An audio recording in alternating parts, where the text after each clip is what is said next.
leading cause of death right now in men from 18 to 45 is fentanyl overdoses. I mean, technically it's drug overdoses because last year we had 110,000 people die from drug overdoses, predominantly men, but the majority of those, 90%, were from fentanyl. Now, you can call it a fentanyl crisis, you could blame China, you could do all these things, but symptomatically, the root of the problem is, these guys are doing that. And if you look at every demographic of bad statistics, violent crime, suicide, all the bad, it's all linked to mental health.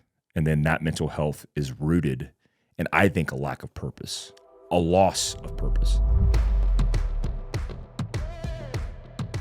What's up, everyone? Welcome back to another episode of the Mountain Tough podcast. We are so glad that you are here, and we are so glad that you are listening to these episodes week after week. It is our goal to bring you inspiring guests that help you take your life to the next level. They help you level up. They inspire you, encourage you, and allow you to live that abundant life and enable that always ready Mountain Tough lifestyle. If you are brand new to the Mountain Tough show and you haven't done so already, please leave us a review. Those mean so much to us, and they help these episodes get out to more people and share this message to more people. So by leaving a review, it helps the algorithm spread our show to more folks so that we can change more lives. So if this show is helpful to you and you have not done so yet, it would mean a ton to us and the Mountain Tough team if you could leave a rating and a review in the podcast store of your choice. That would be huge for us. Diving into the lab and currently what's going on with Mountain Tough product development, and the Mountain Tough team. We are cranking here in the lab, and we have a lot of exciting announcements for you guys to know about. One huge announcement is that Mountain Tough did kick off a campaign this year called Mountain Tough on the Road. So we will be traveling to geographic strategic locations with major brand partners so that the Mountain Tough team can train you where you're at. So I want to make sure you guys look at the calendar for some of these options to come and meet the Mountain Tough team and train with the Mountain Tough team. Our first one on the calendar is this week. It's December 9th. So if you are in the upper Northeast, we are doing our first Mountain Tough on the road with Sig Sauer right outside of their headquarters location. So that's in Exeter, New Hampshire. We will be really close to there. The registration details will give you the exact location, but that is our first Mountain Tough road of this year, Mountain Tough on the road of this year. So we will have about 75 to 100 people at that workout, and Sarah and I will be there all day leading you through a Mountain Tough style team-based workout to push your limits, turn those ceilings into floors, and there's going to be a lot of Mountain Tough app users there as well. So if you're looking to meet friends in your community and you live in the upper Northeast, make sure you check out Mountain Tough on the Road with Sig Sauer, December 9th in New Hampshire. Those are going to be amazing. We're trying to do those quarterly this year in geographic locations across the United States. So we'll be doing one in the South, in the Texas region later this year. We'll be doing one in New York City later this year. We'll be doing one in the Pacific Northwest this year as well. So depending on where you're at and where you're located at, make sure you keep an eye on Mountain Tough on the Road. It's a great chance to train together, work together, and meet the Mountain Tough team. Secondly, product development wise, there's a lot of new training programs that are going to come up on January 1st. So January 1st, we're launching a 4-day-a-week strength program with Mountain Tough coach Donnie Bigham. Donnie, strength is his baby. Strength is his passion. He is a world record holder in squat, deadlift, and bench for his age and his body weight. So he is a strength machine. He's created a Mountain Tough specific 4-day-a-week strength program. So if you're a Mountain Tougher that's been with us for a while and you've gone through postseason strength a few times, this is going to be a great option for you to switch and go through a new strength regimen and really take your strength baseline to a whole new level. That program, Mountain Strength, MTN Strength, is going to launch January 1. That'll be a phenomenal option for everyone out there training on gym equipment. For all the minimal gear folks, you're not going to want to miss the second program we've been working on a lot. The second program is Kettlebell Diesel. So Diesel is a strength and speed program using a kettlebell. So Kettlebell 20 was one of our most popular programs ever. It's an intermediate and elite level minimal gear training program. Folks for years have been asking us what to do after Kettlebell 20, and Diesel is the answer to that problem. So Diesel is an insanely phenomenal, badass program that you are not going to want to miss. It also launches January 1st, and it is going to be the option for all you minimal gear folks that are looking for that intermediate and elite training option going into 2024. So 2 big programs. We also are launching a brand new Mountain Tough nutrition program to package everything together. So whether you go with Donnie Strength or Kettlebell Diesel, you'll have the chance to get your nutrition dialed as well. We partnered with Kyle Camp on that and created a phenomenal nutrition program.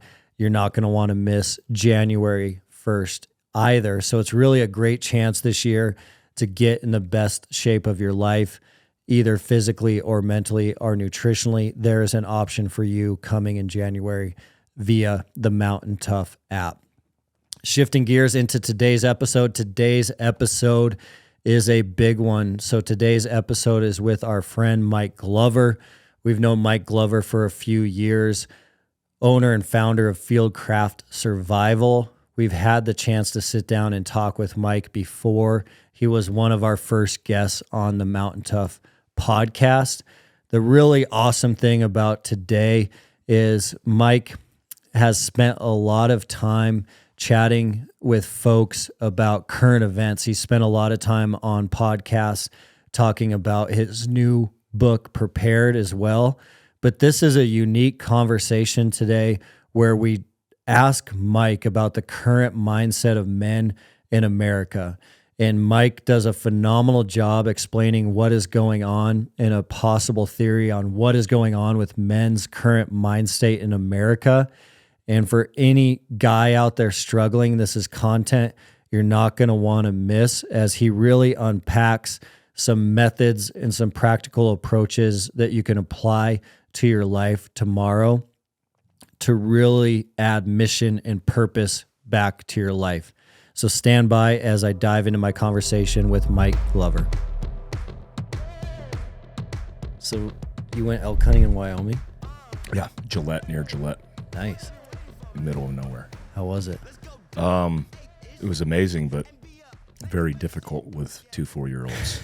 I underestimated, actually. I thought I was prepared, but the prepared guy was not prepared. So you hunted with your twins? Yep, I took them.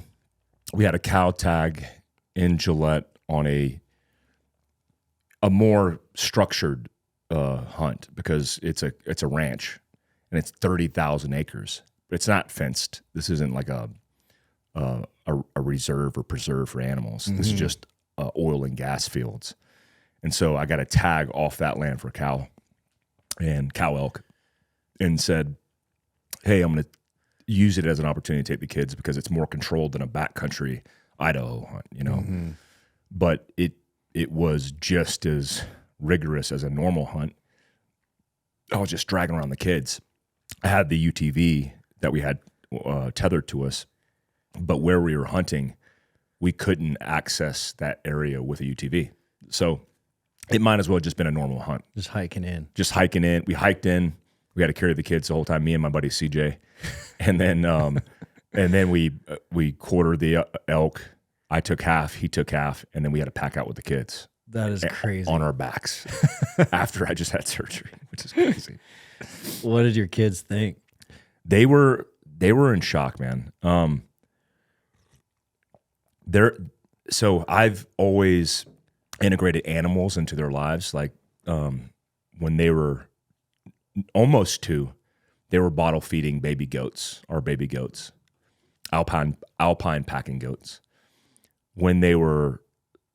Since they were 2, they've been feeding chickens, getting the eggs, and understand that process.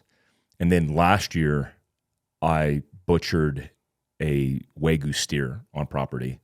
So they saw that whole thing. Like, they were out there feeding them with me in the middle of winter, and then we butchered them, and then we ate them, and they were part of that process. So they were understanding of the process, and they were sitting next to me when I shot that cow elk, suppressed. I had a 6.5 Creedmoor suppressed. Yep. But they were kind of tuned out until we walked up on the elk, and they were like, we might as well have been walking up on T-Rex. I mean, it was just like, whoa. And it was really cool to see them like light up like that. Yeah. That's a big adventure for those guys. At 4, yeah. Yeah. I mean, they'll I think when you look at dopamine, its effect on memory, where you see a lot of your memories tethered to dopamine spikes, certainly they were spiking in dopamine. They were just like, whoa. Yeah. It was intense. And then there was a sleet storm that came through, so I had to maintain their body heat. And so at a couple points, I had to like drag them against a tree to get out of the wind, and then bear hug them to keep them warm. And I think those kind of moments and all the things that we did, they'll remember forever. Oh, yeah. Yeah. Yeah, and everything's so big when you're a kid. You go back to places you've been as an adult, like This parks. is tiny. Yeah, they're tiny. Yeah. That was a big adventure for Yeah, them. it was cool, man. That's real awesome. fun. And you're up in Bozeman at the lab, gonna swing by and spend some time with Clay and working on some stuff with Expedition Overland as well. Yeah. We have always been, as a survival position, kind of Trojan horsed in overlanding, because if you're recreating with your family and getting off grid, being a little bit more self-reliant in your vehicle, then that's all the things that we like to see, and setting yourself up kind of for reacting to disaster or being prepared. And so we've been at Overland Expo for years. I mean, I think it's been 5. This is our 5th year at Expo. And Clay, who I think is the foremost expert on all of this as education and content, he's been a good friend of mine since the beginning and has kind of mentored me in this space. And so we are thinking about, in your backyard, doing a survival hunt and overland expo, combining what I think is the same person. If they're a hunter, they don't know that they're into overlanding because they just haven't paid attention to it and how they set up their truck. They're kind of doing it, though. They're kind of doing it already. And so just bringing those groups together and then having an interactive expo where you can go to the Warren booth. If Warren's listening to this, I hope they come out. You can go to the Warren or Factor 55 booth. Factor 55 will be there. And see a winch, but then actually learn how to pull winch and set up recovery loops and different problem sets. That's the kind of thing that I want to do. And Clay's got a beautiful piece of land that's pretty remote here, and he's a perfect partner. So we're working through that. And then I wanted to see what you have in your backyard, and it's amazing. This facility is insane. Oh man, yeah, we're really lucky with the new lab, and I think that'll be awesome. A hands-on experience for people to touch and feel that stuff. I think will be game changer. Yeah. We hope you guys are out there, and I mean, even coming out and seeing, you guys and seeing practical functional fitness exercises. I want it to be family oriented. I feel like SHOT Show, obviously you're not bringing your kids to SHOT Show. And some of these expos have become really not what I would want to see for my family. I want to be able to take out my family for the weekend. And then if you fly into Bozeman, it's an interactive adventure. You're not leaving your kids and your wife back at the hotel room. They're interactive. They can see all the things they want to see as well. And I kind of want to do it that way. So we'll see how it goes. Summer next year is when we're thinking about doing it. I love that. We did the same thing with our big community event for Mountain Tough is called Tuff Fest. And at Tuff Fest, we wanted to solve, in a way, both of those same problems you just mentioned. One is making an actual event authentic, and then 2, getting kids and families involved. So the authentic side was like, we are going to invite some of these industry leaders into the lab, and you might be working out right next to that person on the same team as that person. So those folks are going to be here, but we're not going to be in a trade show environment where you're intimidated to talk to them, or it's just not natural because they're behind some booth and you're out in the crowd. So we tried to break down those dividing walls. So for example, at Tuff Fest, you might be on a working out, trying to accomplish a goal, trying to win a mission on a team with like the owner of Go Ruck or the marketing director of Stone Glacier, or so we brought all those guys in, the same guys that you're going to see at shows, but they were just on the ground sweating right alongside everyone else. And it was awesome because I think that's where those real authentic relationships are built. Getting your hands dirty. Good for those guys' brand too, to interface like that. People aren't used to seeing that. For sure. It's like Jocko's gym victory. Like I was with him in the gym once, and some girl walked by and she was just like in shock. She's like, "Oh my God, it's him." It's like, this is his gym. Like he's here every day and he's working out. It's like, oh, that's really cool. Yeah. He's in there living that authentic life. I did want to transition from there into mindset, because related to like our Tuff Fest event and the stuff we're talking about now, one thing that was eye-opening to me this summer as we hosted Tuff Fest, and it was amazing seeing mountain toughers from across the globe here in Bozeman at the lab working out together, but it was also eye-opening that not everyone in the country has this mindset right now. And it also was eye-opening just how bad men are struggling when it comes to mindset. And it seems to be getting worse every day. What are you seeing from your side, Mike, in terms of American men specifically and the current state of mental toughness, resilience, mindset? And it's certainly connected to anxiety and depression. Yeah, I think, there's a few things there. There's symptoms of it, right? Like you said, anxiety, depression, suicide, drug overdoses. The list goes on. The leading cause of death right now in men from 18 to 45 is fentanyl overdoses. I mean, technically it's drug overdoses, because last year we had 110,000 people die from drug overdoses, predominantly men, but the majority of those, 90%, were from fentanyl. Now, you can call it a fentanyl crisis. You could blame China. You could do all these things, but symptomatically, the root of the problem is, these guys are doing that. And if you look at every demographic of bad statistics, violent crime, suicide, all the bad, it's all linked to mental health. And then that mental health is rooted in, I think, a lack of purpose, a loss of purpose. So when you have men who inherently are driven by testosterone and driven to defend and fight all these inherent, I would say, value metrics that could be predominantly directed in a good place, no direction whatsoever, because there's no allocation in our society of where this is going to go. Even in military service now, it's really not predominantly narrowly focused on, because we've pacified our military. So you get a breakdown in people's mindset. And I see it every day nearly with the interactions I have at my company, Fieldcraft. We teach a rewilding experience. And rewilding, from the get-go, I thought was a dopamine reset. I thought it was about like getting people off grid, disconnecting from technology, because technology was crushing us. I don't think technology is the root of the problem. I think purpose is the root of the problem. And when you have the root of the problem being a lack of purpose and people finding their purpose in technology, that makes a compounding bad worse. And so the problem with our country right now is we don't have men stepping up. We don't have men leading. And, the people that are in those positions of influencership are doing their best.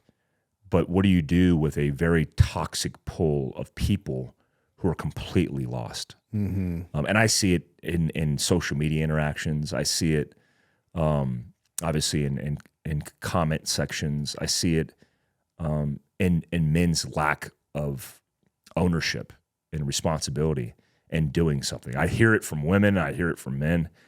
When we started doing rewilding, we started to see people come together and establish a sense of what that loss of purpose was by linking together and building a tribe for a 72-hour period of time.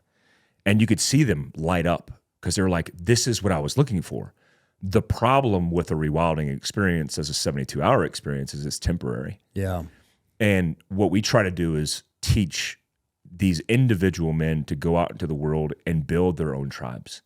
Because if you have a tribe and you have if you have a family unit, let's just call it a family unit. Let's say you didn't grow up in a family and you don't know what that even is, you have the opportunity to build that. And when you build that, that gives you a sense of purpose. Mission. It gives you a mission. You're now mission focused. So all the ancillary things that would typically bog you down, you don't have time for. You're not going to sit there and stir the pot on social media worrying about virtue signaling and one up the next guy because you don't have time for that. Like somebody asked me this was like a year ago, but they're like, hey, how come you don't get involved in this social media drama? How come you don't defend yourself or say something when you're defending somebody else? I said, I got diapers to change. No time. Like if I reallocated my time on social to not changing my kids' diapers, that would be bad for my family. The time that I'm allocating is purpose driven because I have a mission, and that's raising my family, growing my tribe, and being healthy. And I think it's not hard to find those type of things going on in society, which I don't know how it works itself out besides us campaigning, vocalizing, and continuing to fight to provide resources for men to get healthy. How much do you think of the slow fade that's gotten us to where we are today has come from like what Michael Easter has written about in the comfort crisis? Is that a primary pillar of what is causing this lack of purpose? Is because life has gotten very easy, life has gotten very comfortable, and if a man is wired for battle and wired for a mission with life being relatively easy, we've lost that. Is that a cause or the number one cause? What are some of the other causes that's creating this dynamic? Yeah, that's part of it. I mean, I would venture to say that's a variable because, look, if the whole point of sovereignty, I would say, of working so hard, it's like you take the Spartan example, or you could take any civilization of warrior classes of men. When they fought. When they came home, they farmed. Right? They came back and they reassimilated themselves in society, and dragging their hands through a crop of wheat. When you have it so good, there should be a reallocation in your sense of purpose. Like every day I wake up and I'm fighting. I'm fighting to grow more security for my family, leaving I don't have to say legacy in the terms of like a virtue. I'm leaving behind tangible wealth for my children, which is security, so they don't have to be as burdened as I was. Not with an expectation that they'll just sit on their ass for the rest of their lives, but an expectation that now they have the tools where they don't have to survive. They can now thrive in something else with the allocation of their time. So the comfort crisis I buy into, but I also understand that men need to be educated on they do have it really well. What are they going to do with that opportunity? I mean, a byproduct of democracy and freedom in America is complacency, and men are complacent. So what's the fix? Well, you realize that, and then you intentionally seek out these type of virtues and these type of struggles by exposing yourself to weaknesses so you become stronger, so you can become better. I mean, I don't think as an American, even when I was poor, I had a roof over my head. I had all the essentials and all the necessities. A lot of men in America grow up that same way. They just need to reallocate and to redirect their time.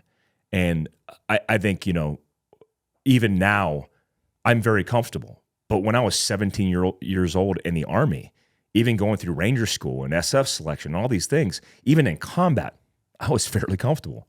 And that's a matter of perception or perspective. Mm-hmm. I think, if men realize that's the magic in the secret sauce, they'll go, oh, so if I want to become stronger mentally, I just need to purposely and intentionally expose myself to challenges and try new stuff. I need to push my body daily to be able to test my will and my strength mentally. And that's going to form and develop resilience. Oh man, what do you think? Why do you think backcountry hunters are addicted to the hunt? Yeah, it's because that's where they assess themselves. That's where they feel the purpose. That's where they feel like men. And I think it's, I keep saying men. It's a people problem as a country. But I think every country deals with this. When I was in the Arab world, working overseas, in every single country I worked in, Yemen, Libya, especially Libya, Iraq, Afghanistan, they all have the same problem. And the same problem is these men want purpose. When they're in the fight, oh man, they get that sense of purpose. But when they're out of the fight, they're lost. Mm-hmm. And I get it. I mean, that's by design. That's probably a human principle in survival. It's a human nature thing, I think, for sure, to slowly drift to laziness. That's a good word, yeah. I think the drift we have to be conscious of, because it's going to happen to all of us unless we're fighting against that drift. So I think that what we run into a lot at Mountain Tough is most men and women that have found us have realized that they do need to make some changes. They do need to push themselves harder physically and mentally. I think it's the folks out there that quite haven't realized that yet are the most challenging. So like a guy who's stuck in a complacency loop, he probably doesn't quite realize the long-term impacts of that yet. Yeah. I think that's key. What you just said is like, it's like the guy who says, well, why would I have to be prepared? Because that takes a lot of work. If it's only a 0.01% chance of happening, then it just makes sense to me that I wouldn't prepare. And if it happens, it happens. And I'm just rolling the dice. Or like, why should I work out? Like, I'm not training to be a ranger or a Green Beret. I don't have to carry my family on my back in harm's way. It's like, unless it happens. And then I take a step back and go, yeah, you're right. I mean, you're right. You could just be a turd and not do anything in your life and just run your entire life like that, raise your children to be that way, and not be the exception. Completely justified for you, but not for me. Mm-hmm. So what I tell people often is like, I don't care if you're prepared. I'm putting out the information. I'm not here to debate you. I'm here to put it out. And if you want to pick up what I'm laying down, then certainly take the information and run with it. If not, guess what? It's survival of the fittest. I'm training a tribe of prepared human beings, and I know who's going to be prepared and who's not, and I'm not willing to debate you on that front. And so even when it comes to men and finding purpose, man, you could only communicate so much what you hope men will do. They have to take it or not. They have to pick up the sword. And if they're not willing to pick up the sword, then they'll just be killed by one. And it's like, and was it that dramatic? Yeah, certainly. It could be that dramatic. I mean, it could be a house fire on a Saturday afternoon that you weren't prepared for. And because you aren't prepared, you haven't come up with a plan, you haven't rehearsed, you haven't done any physical exercise. Guess what? When it comes to time for you to save your own family, you better hope that pizza guy is going to come by on his route and run through every window and rescue all four of your children. If not, it's up to you. And if you don't want to be prepared for that, to each their own. But I just hope people listen, and I hope this is like the fentanyl that gets into people's lives. You know, this is the addictive property that, man, I'm just going to crush it. I'm going to be like that, and I'm not going to be a liability. I'm going to be an asset. Yeah, and it does work once it does become a lifestyle. It does create that same addiction, because I think we're all looking for some sort of trophy and mission and purpose, and this kind of always ready lifestyle can scratch that itch, very similar to like alcohol can scratch or numb that itch. And I think we see it all the time in the lab, where, and with all of our online customers as well, is they're signing up for Mountain Tough for a backcountry hunt. And we absolutely love seeing that happen, because some sort of urgency point created them to sign up for Mountain Tough. It's usually something like they are going to come to Montana for the first time and elk hunt with a buddy. They live in the Midwest, and they've been intimidated by the backcountry their whole entire lives. And so they're coming in September to elk hunt with a buddy. They know they have to get in better shape, so they sign up for Mountain Tough. That is a huge win for them and for us. We call it a positive bait and switch, because the urgency of an event, an elk hunt, made them sign up for Mountain Tough. They think they're getting in shape for one hunt in 1 month in September. But what we know is their whole entire life is about to change. Not only are they training for this hunt, but they are going to start feeling better. They're going to start sleeping better. They're going to start being more productive. And this whole training window of 3, 6, 9 months is going to be the best 3 or 6, 9 months of their life, because they made that mentality shift. It was the urgency event that made it happen. But the hunt is not the most important thing. The most important thing is that they started in the right direction to change their whole entire lifestyle.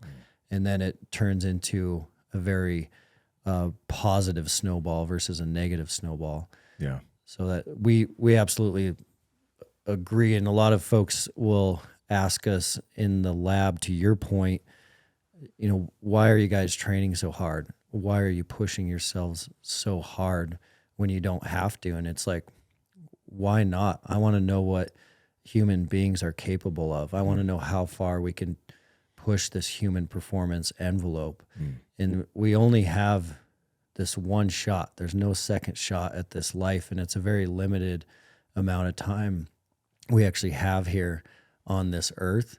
And so we got to make every day count, and let's see how far we can take this thing. Yeah.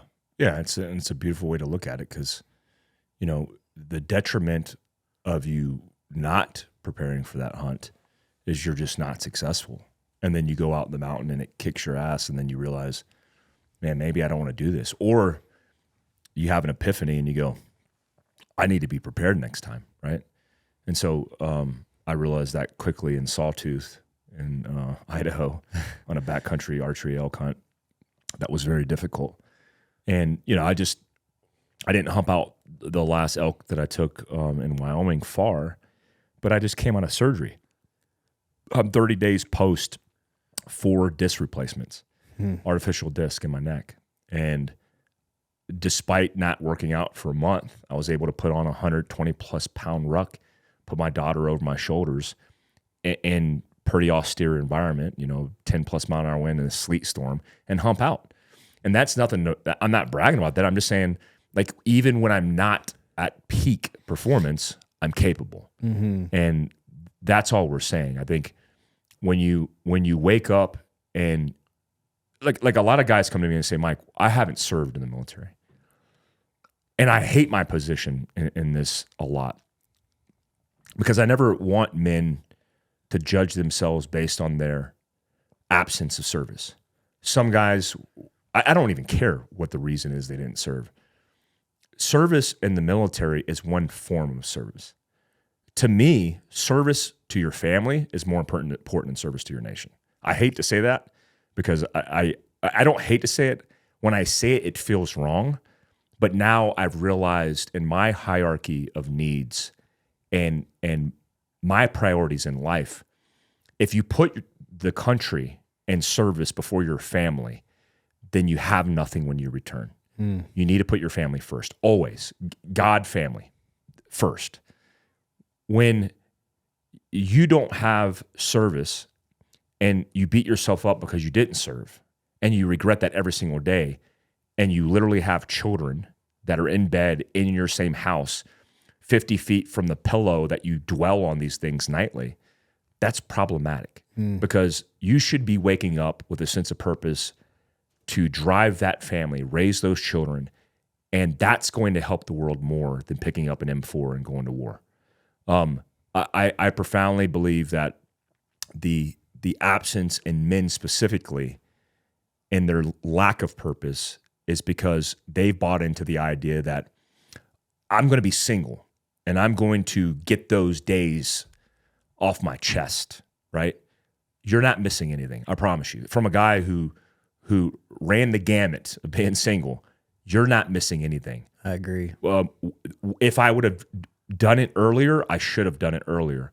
But building a foundational tribe from scratch with a relationship with a woman you love and children that are going to change this world is the most impactful and purpose-driven thing you could do. Do that. Focus on that. Make it a mission. Like court the woman that you are involved with or that you desire and go out of your way to do that. And then raise those children to be good human beings. And it's life-changing because now your mission is focused on them. I wake up and I go, I got two components of my life, major components, my professional life and my personal life. And I don't split the difference. I prioritize my personal life, and taking my children on a hunt is a huge opportunity for me to live, to feel purpose, and to raise good human beings. I think that's what a lot of guys got to wrap their head around. Like they think, oh, I need to be a Green Beret, so I need to focus on training and not have relationships, not be emotional. You're missing the point. All of those things are going to make you a better operator, and we need to get back to those roots foundationally. I think that's what we're missing. And a lot of guys that I talk to don't have that purpose because they're lonely. They don't have a tribe. They don't have friends. They're finding through a virtual application on their phone all their connections that aren't real connections when they need to go out and find real connections. Yeah. And I think that's important, Well, and isolation kills so many men.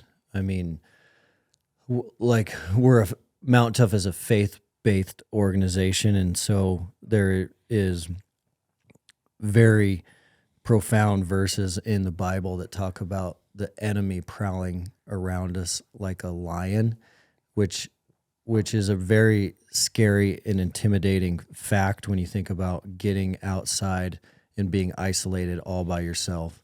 And isolation is how the enemy is going to take us down, and he's doing it over and over and over again in men's lives all over the country because they've lost a lot of these ways where they're pushing each other, training each other, holding each other accountable, talking to each other.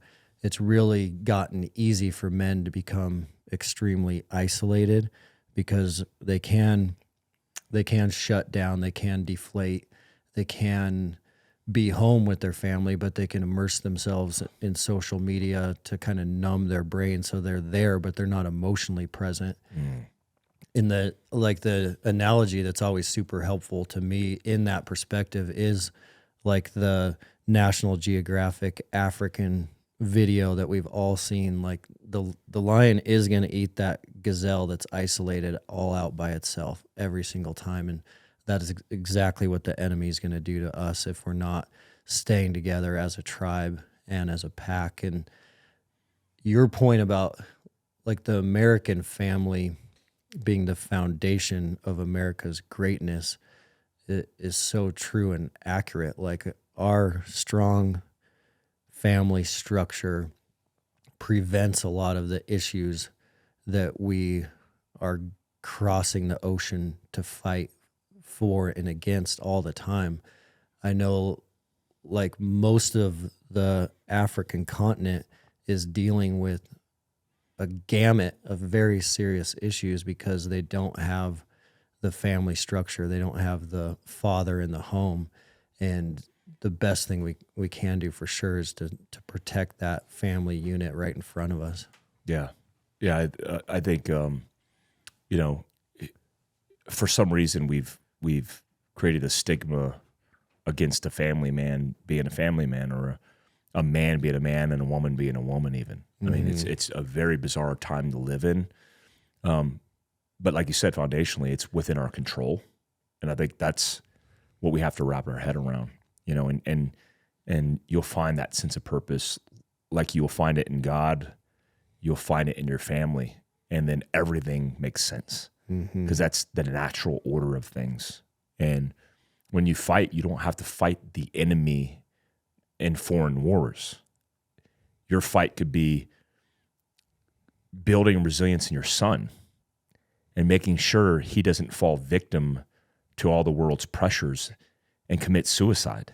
I mean, suicide amongst teens and depression and anxiety, or the ideation of suicide, is so high in our country right now. And like you said, it's because most of these children with no guidance, no leadership in the family home, are finding their virtual reality better than their actual reality. And they get lost in that. I mean, these kids on Reddit and Instagram and TikTok, they are lost. And all those people that they're interacting with are in the same boat. Now, you could use it like, obviously we have app-based content. That's the benefit of it. That's where we fight and get it back, because it's something positive. You go in, you do your workout, you get your academic experience and preparedness, and then you go out and crush the world. That's the good version of it. I would just lastly say, partition your time. Be very intentional and deliberate about the things that you're doing, and it simply means just pay attention. And then that more intentional life will set you free, and you won't be hung up on all the things that we're talking about. Yeah. It's really interesting how you mentioned to do some of the stuff you do have to fight against culture, and how some of it is very countercultural right now, going back to some of our roots and going back to some of the earlier principles of like the American foundation, but like a woman staying at home with the kids, a wife staying at home with the kids now is a little bit more counterculture than it ever has been before, which is really, really interesting. But what I do know just through my own personal experience is that we did that with our family. So our family, we have 2 girls, 2 daughters, 11 and 8 now. And my wife had a nursing degree and had a like full nursing career on her horizon. And we went through some seasons of talking about that and what that was going to look like with the girls. And ultimately, she made the decision to stay home to set that foundation for them. And I remember it being, a topic that we really had to look into, like, what is this going to do financially? What is it not going to do financially?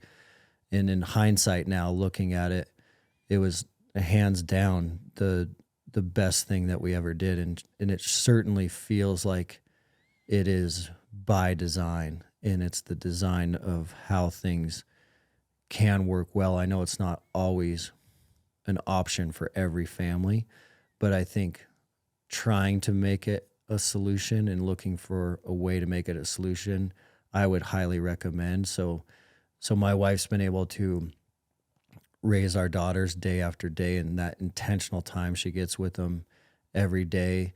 And we even took that one step further and went to a homeschool model. So she's now in her 4th year of homeschooling the girls. And a lot of this stuff now is countercultural to what a lot of Americans are talking about. And it was the best thing that we did, hands down, even though it was the more difficult, tougher decision to make. But we're big believers in that there's always a solution. There's always a solution if there's something that you want to get done and accomplish. But it also really helped with how we started this conversation, and that is keeping men on purpose and on mission. And I think that it's all intertwined. It's all connected, because me knowing that she's at home changes the perspective on my mission. And because now it's like, my mission is this has to work. I have to make things work. I have to find solutions to provide for this family that's at home. And so it tied it together really nicely on setting up our family structure, even though the world tells you not to do that sometimes. Yeah, it seems like the world's trying to preach to you the opposite, and all the algorithms favoring it. Your kid's academic experience shouldn't be outsourced. I mean, we talk about this outsourcing of everything in the name of efficiency and optimization, but how efficient and optimized is it? You outsource your security, your healthcare, your kids' education, the list goes on. The idea was to buy back that time. And when you buy back that time and then you reallocate it into social media or to some reckless cause that's not benefiting you, is it really benefiting you? You know, a child sleeps a third of its life, his or her life, and then the academic experience being 8 hours a day, there's another third gone. And so you're left with a third of your child's childhood that you get to, haphazardly part-time. I don't buy into that. And like, people are like, well, why do you want to homeschool? I don't trust the education system is the primary reason, but I also want to get back their time. I don't want to reallocate their time and send them to daycare, in air quotes, and allocate that to something else. I'll figure it out so I could spend that time with them. Oh, and guess what? It's more efficient because I could teach them the academic experience in 3 to 4 hours versus the wasted time of going class to class. It takes on an average 20 minutes for teachers to settle a classroom, and they have 30 minutes to do academics. And then they're off spending 10, 20 minutes changing periods. And then the bullying, all the things. It's like, is that efficient? It's like, no. And the argument that they're not going to be as social, well, guess what?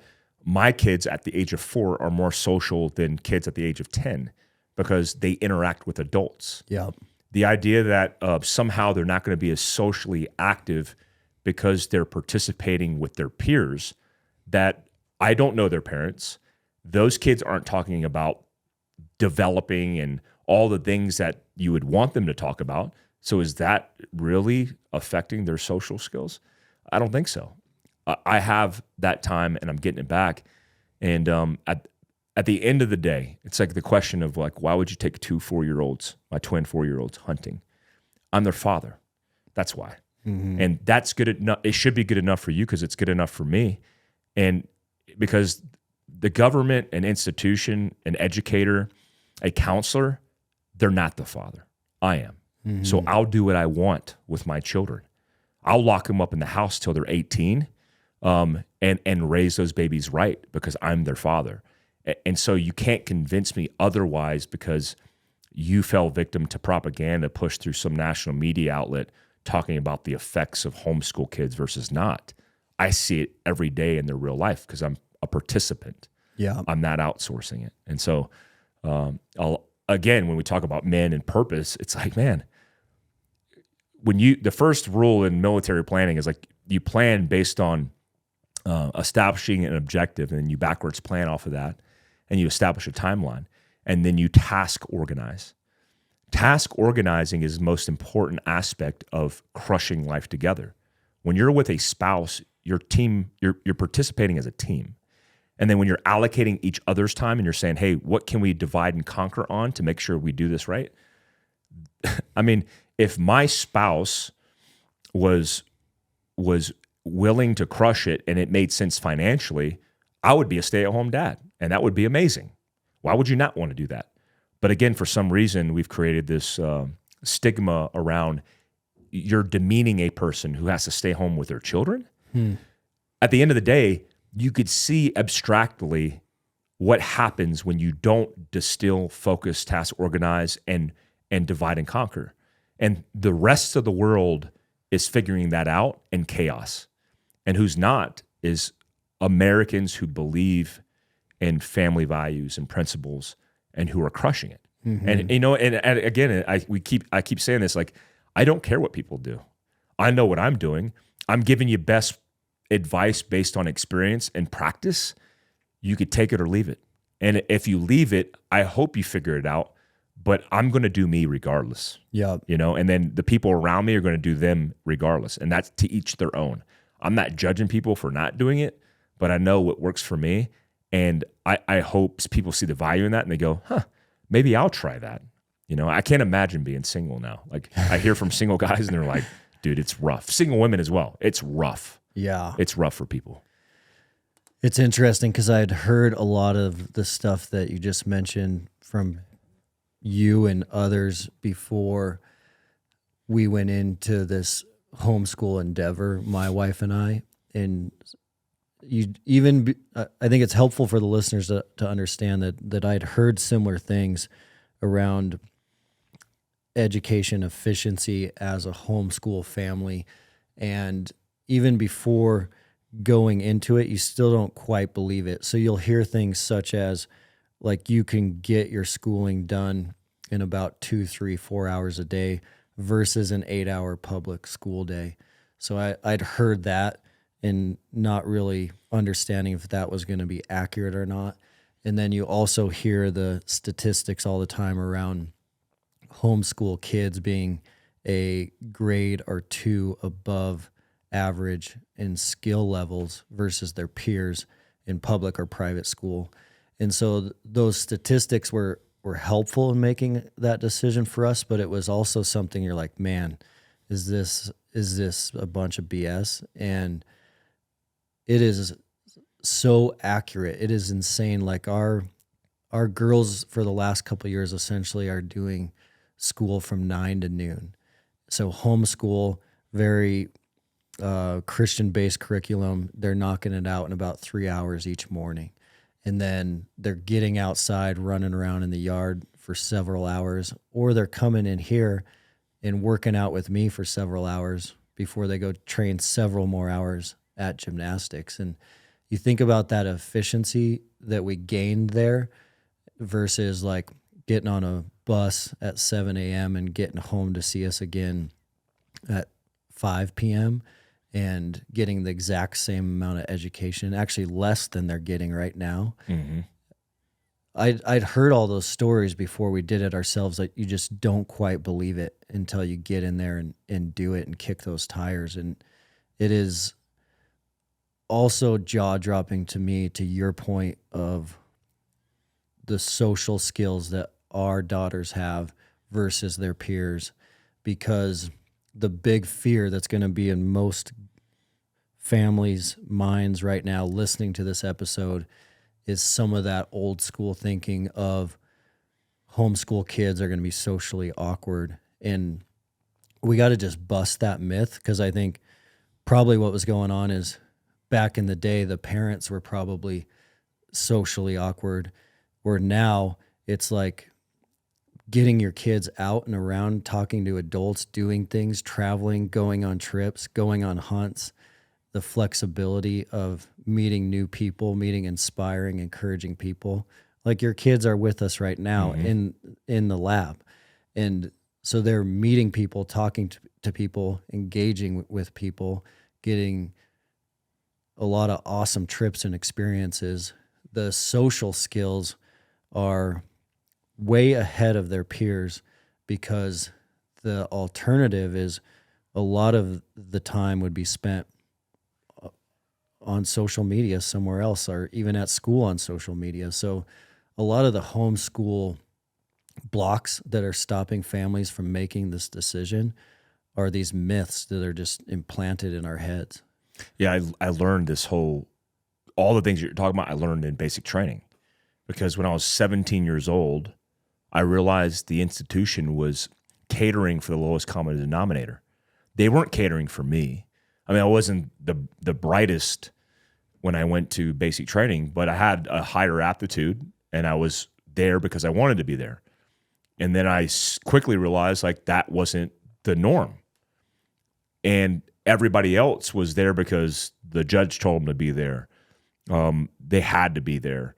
They wanted to get out of trouble. They didn't have the aptitude. And the entire institution was catering for that lowest common denominator. So I quickly rose to the ranks because I'm just like a little bit above average. When you go to a school and an institution, you outsource your children to that education system. The first question I ask people is like, do you know your kids' educators? Do you know who the teachers are? Do you know their background? Do you know their family situation? Do you know their motivations and their incentives for educating your children? Do you know the principal? Do you know any of the families of the children that are sitting next to your kids in class? Most often it's no. Because for the sake of efficiency, essentially the education system has become a daycare for dropping off your kids so you can go crush life. Well, how much are you crushing life when you're outsourcing your children? They don't grow up knowing you. You get to spend one day a weekend where you actually are interacting, and that's your life. There's other ways to navigate this. And and people think the idea of homeschooling your children is a privileged idea. It's not. It's actually difficult. And there's sacrifices. Yeah. So it's not privileged. We don't, millionaires and billionaires who are successful entrepreneurs don't get the opportunity to do things like that because the way they're corporately or executively running their companies. We're small business owners. We have to make sacrifices to make that happen. Like my kids are here. They had dinner at Clay Cross and Rochelle's last night, and they get to see all those interactions. That's super important. And it's something that it's like you've outsourced it all. There's an opportunity to start insourcing. It's like hunting. It's like working out. When you start insourcing things because you're taking it back, you're building more self-reliance and all the outsourcing of your reliance that you bought into. It's cutting the umbilical cord. And I hope people see the benefit in that, the value in that. If they just start taking back their lives, taking more ownership and responsibility, they'll be happier for it. And they'll have more control. Because if you're doing all this outsourcing, then you have no control. And it's like we always talk about, you are your own first response. If you think first responders are going to be the ones to save you, they're going to be the ones to pick up the pieces. And given our societal issues, especially in densely populated areas where response times have lagged and increased, you, more importantly, in an analogy, but also literally, have to pick up your own. And you have to be prepared to react to pick up your own for you and your family. And I think that's important because we need to take back more reliance in our lives. For sure. Yeah, we're too dependent. Yeah. Yeah, and you wrote about the resilient mindset in your new book, Prepared. And I wanted to dig into that with you for a little bit because I wanted to, without giving the book away, I wanted to hear from you on how you define that resilient mindset. And then B, I wanted to dive into how some parents can start implanting some of the resilient mindset in their kids as well. So in your new book, how do you define the resilient mind? Yeah, mindset has many different takes. Because if I say, hey, build your mindset, it's like, what does that mean? I mean, tangibly, what I mean is like, how do I do that? And a lot of people don't have answers to that. Resiliency is about literally getting back to your feet and fighting through adversity. It could be, physically after you're beat to the ground, getting up one step at a time, but it could be figuratively too. It could be like, not every disaster is a short-term, high intensity disaster. Some of them have longer burns. It could be the cancer affliction by your family. It doesn't even have to be you. Those things are activations where you have to get up every single day, one step at a time, one breath at a time to be resilient. And that's what I mean, because that form of mindset is the form that activates itself in adaptability. Because if you're resilient and you're constantly looking to fight to your feet, and anytime you're beat down, you can't pay the bill, you made the wrong business decision, you took the left turn instead of the right turn, you get lost. All of these things in your life, if you have activations because you've been there before in some sense, that lends itself to the execution of adaptability, which is the number one characteristic in survival. It's not the guy who had an operator background who's surviving. It's the person who has the flexibility, who understands what it's like to be beat down, who constantly gets up as a SOP. They're not thinking about it. There is no cognition. It is on autopilot. It's autonomic, and then continues to adapt no matter what. And I've been there. Like entrepreneurs have asked me like questions, or people interested in businesses, like, what's the number one characteristic that makes you successful in business? The number one is I know how to manage stress and adapt on the fly more than anybody. Somebody comes to me with a problem where it's a problem that could destroy a business. Yeah. I'll take a breath. I'll say, hey, we're good. And then I'll manage the problem and adapt and flex fluidly. That's important for people to build not only in themselves, but their children. I mean, it's super important to build in their children, because that's a skill set that you could actually learn. So how do we make this auto? How does this become an auto response if it's not? So is the auto, are we rewiring our brain to make this an auto process? And is that by a solution focused mindset? Yeah, it's exactly that. It's developing an immediate action drill. When you're in the infantry and you're on patrol, Field Manual 7-8 will tell you there are specific things you could do in a battle drill to adapt, and that's called conventional tactics, right? Conventional tactics. So let's say you're an infantryman and you're walking and you're reacting to contact. You make contact. The SOP would be direction and distance of the enemy and the composition of the force. So if I'm taking contact from the 3 o'clock, I would say 3 o'clock, the distance, 100 meters, and then the composition of the force. At the same time, while as an individual movement technique, I am moving to cover and concealment to protect myself while I'm shooting on the fly. It's a lot of things to process at once, but it becomes automatic because we drill it, right? Mm-hmm. Now, let's say you do that, 3 o'clock, 100 meters, 2 enemy combatants in a bunker, and you move and you shoot and you get behind cover. What next? Well, now you have to make rapid decision-making under stress. And so the reason I use that as an example or an analogy is that's the conventional side of thinking. You can create a battle drill for responding to these type of things. But then when you hit the ground, it's like, what's next? You have to be responsive, and then you have to be cognitive and intentional about what the actions are going to be next. And that's non-conventional. We would call that unconventional or irregular. That's the difference between a light infantryman and potentially a Green Beret, right? We have to think outside the box.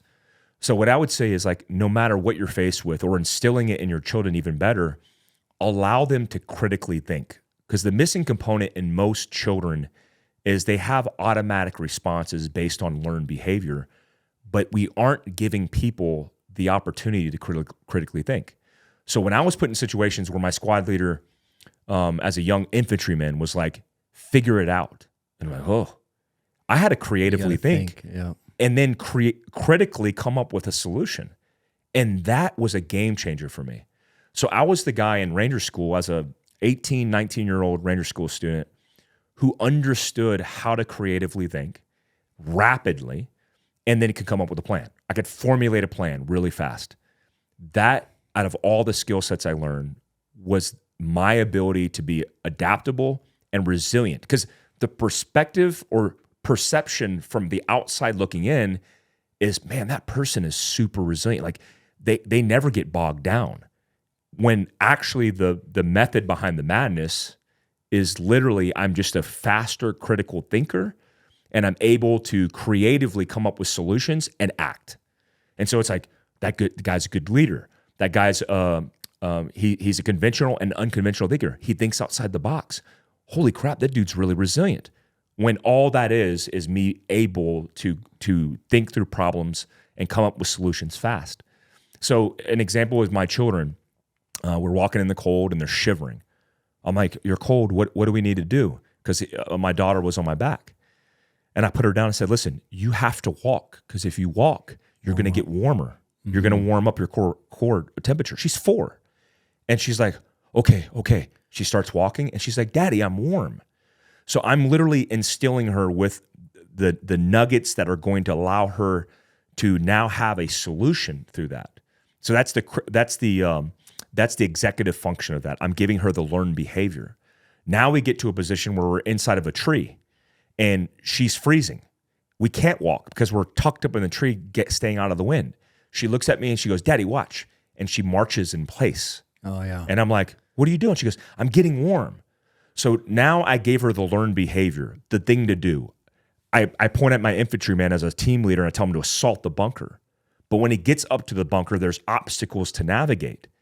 It's not as easy as he thought it was going to be, and now he has to switch on cognition. Now she's in the tree and she's going, oh, well, my daddy gave me the tool. If I just do this in place, I'm going to get warm like I was when I was walking. And now she's using critical thinking skills to think outside the box. We need both forms of that constantly instilled, and we have to be willing to expose ourselves to those challenges. You learn that through new skill sets as well. Like I tell guys all the time, like if you haven't hunted, go hunting. Because if you go hunting for the first time, the process of learning all these things is what's going to make you a better thinker, expose you to all these weaknesses and vulnerabilities, and make you more resilient as a human being. Yeah. It's not as simple as like, oh, I'm going to do the workout of the day and I'm going to be more resilient. It's like, no, there are things that you can go down in the weeds to become more resilient as a tactic versus a philosophy. How much of it is related to pessimistic attitudes versus optimistic?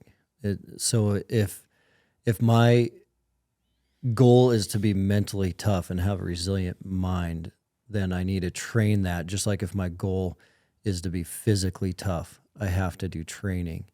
But if my opposite of mental toughness is mental weakness, instead of going solution focused, the opposite of that is going to go problem focused and just let that problem bog me down. Yeah, we talk about it in like your body being a byproduct of your mind, and your mind has the ability to chemically castrate your capability based on your mindset. With Winning in Mind, which is a great book on Olympic athletes, it talks about this a little bit as a reference. But like, let's say you're on a range and you're shooting a gun and you're not doing well. The instinct, the natural learned behavior is I'm not good enough, and shaking your head no. That's a pessimistic attitude. If you create a protocol to be optimistic by saying, you got this, man, no big deal, instead of defaulting to a learned behavior that's, oh, I suck, you're going to chemically benefit your body. And so now they're working in conjunction. It's mind and body in a loop instead of it just being a byproduct where you're just basically creating negative impacts to your body and its capability based on what your mind's thinking. And so I think it's really important that people recognize that in themselves, that what you say, how you say it, especially in your own narrative, is going to create the confirmation bias. I mean, you don't go out into the world. It's like I always tell about religious people of faith, which I certainly am. A person who sees an accident where some child dies doesn't see that accident and go, I'm questioning God now. There's no exception. This is something that's different. A child was killed. I don't believe in God anymore. A person of faith sees it and goes, what was the circumstance?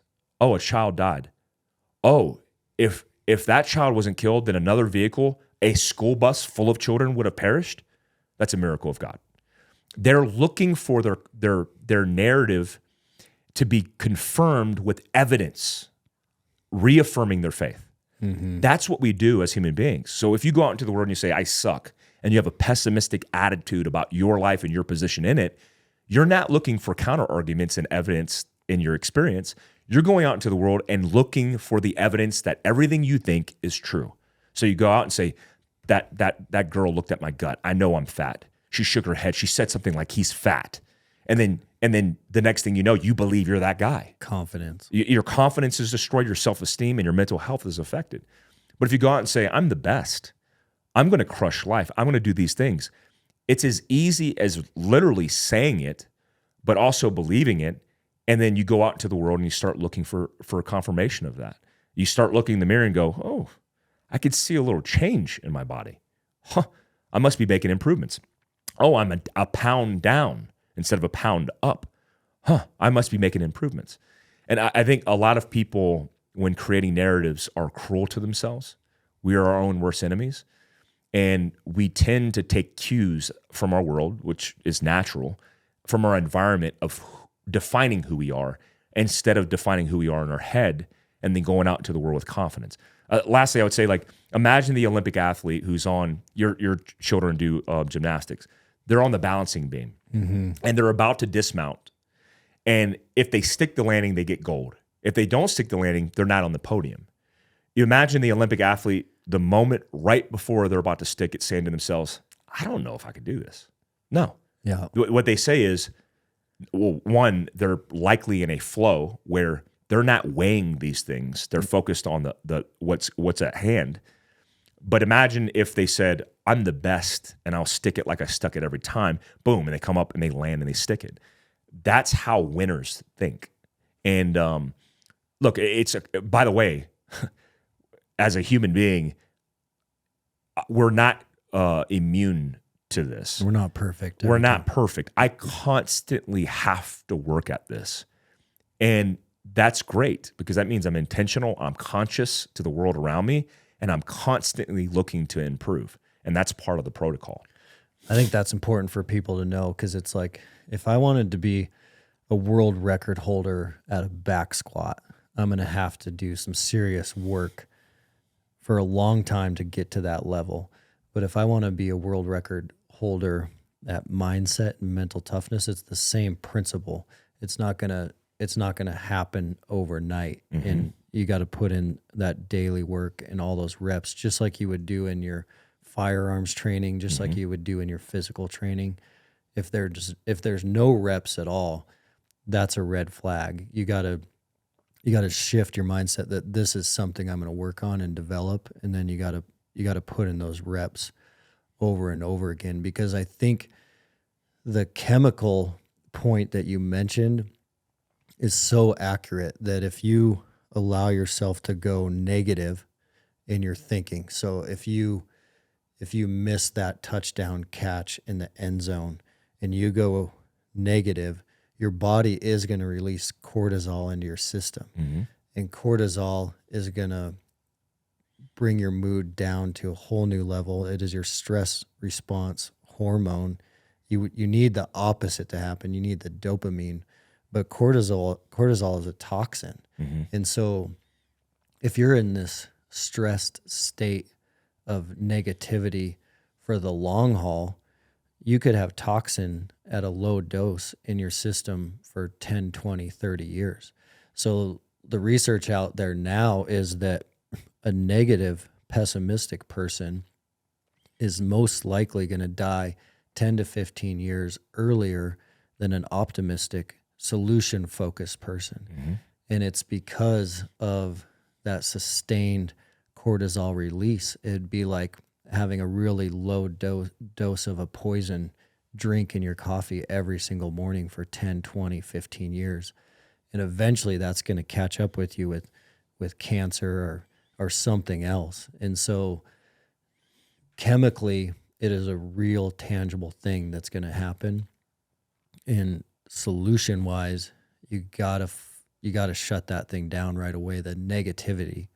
But the only way that's going to happen is by rewiring your brain to have this solution-oriented mindset. And I think the only way folks can rewire their brain is by putting in the reps. And the reps have to happen, and they're going to happen in some adverse situations. It's like serotonin's released when you hug yourself.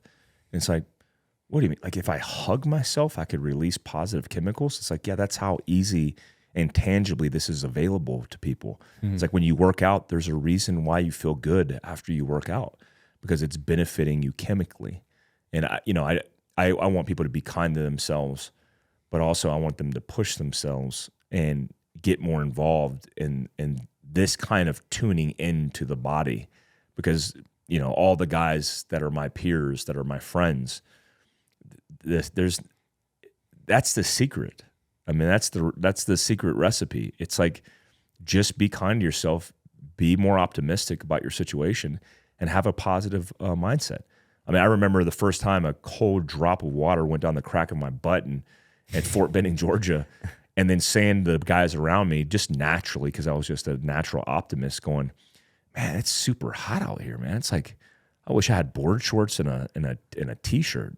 Are you guys hot? And we were freezing. And they all started looking at me, laughing, and they're like, yeah, it is hot. Like, man, I'd love a pina colada right now, man. It would be nice to get a refreshing drink. It's like, whoo. And we started tricking ourselves, but that was always my mindset. Like, in Ranger School, I'd walk and I'd look at my buddy and I'd say, Cocoa Pebbles. And he'd look back at me and go, yeah, Cocoa Pebbles. And we were just starving because we weren't eating. And just saying that a little bit out loud and breaking the monotony, but giving us hope for the future, was a more optimistic mindset. When other people were circling the drain in their brains, they were like, I don't know if I can do this. I'm not going to make it. It's like, man, it's a real easy choice. There's a path, and we know those pessimistic people in life, and they're not happy. They're miserable all the time. They're in people's comments and DMs, and they're constantly gossiping and talking about these things. Be a good friend. Tell those people to stop, because it's learned behavior. That's all it is. They're just learning the wrong tactic. They're up. They see me, I'm down, when they should be behind cover and concealment. And I think if we create a tribe of more of those accountable people, then we'll be happier as a tribe together. I agree. Yeah. I do want to be respectful of your time, but one final question to wrap things up and close us out for today. Circling back to where we started the conversation on men in America and their mindset, and guys out there right now that are struggling. So guys that are struggling, the depression, the anxiety, the addictions. If we have a listener now that's ready to get out of that rut, what are a couple things you would want to see them start doing this week right away? Number one is join the app, your app, Mountain Tough. I think when they start moving their body, they'll be happier. Involve their friends in that endeavor. Like Go Ruck, the magic behind Go Ruck has nothing to do with the ruck. It's like rewilding. It has nothing to do with rewilding. It has everything to do with building relationships with people and physically doing something difficult together. I would say pick up your Bible and start reading it, and get off social media. Disconnect deliberately. Take the opportunity to intentionally disconnect and create a protocol behind that. I only spend 30 minutes a day on Instagram, and I market on Instagram for my business. It's like, how do you do that? It's like, I do it very, very efficiently. Intentionally. Because the allocation of the rest of my day is more importantly served to my family and the people around me than it is a phone. So get fit, get healthy, find your faith and reestablish your faith, and then disconnect and reconnect interpersonally with the people that you love. I love it. Yeah. Yeah, we believe the same thing, and these are all connected pillars. The physical, mental, spiritual, emotional are all intertwined, and so you gotta sharpen each of them. And in training hard in a community, there's not much of a better way to get started. Yeah, and remember, guys, it's not a hobby; it's a lifestyle. We're not saying do this temporarily. This is something that you should commit to making your life, because everybody's watching, including your children, including your friends, and you could be the lazy group of gamers. And if you're the first guy to stand up and be like, hey, I'm going to change the culture, then you'll just be the healthy, fit gamers. Be the first to stand up, raise your hand, get off the bench and take action. And I promise you, people will see the results in you and make the change. For sure. Yep. Awesome, Mike. Appreciate it as always. Thanks you. for visiting the lab. It's awesome to have you here. Yeah, thanks for having me. Yeah.